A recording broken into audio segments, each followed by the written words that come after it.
తమ్ముడా దేవుడి కొరకు ఏమంటావు జగ్గమ్మ? సంఘం మీద చెప్పండి, వాళ్ళకి వినపడదని చెప్పండి.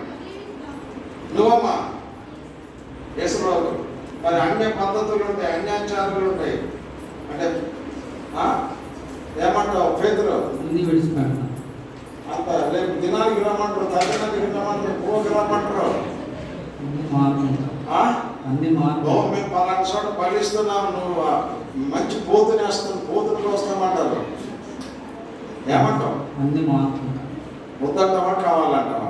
ఇంటికి పంపించమంటావా? కనుక అమ్మ జాగ్రత్తగా వినాలా. మనం యేసు ప్రభువుని నమ్మిన తర్వాత ఏ అన్య పద్ధతులు అన్యాచారాలు మనం చేయకూడదు. అర్థమైందా పేతురు? ఏమంటావు? ఇంకా అప్పులు ఏమన్నా? అసలు అసలు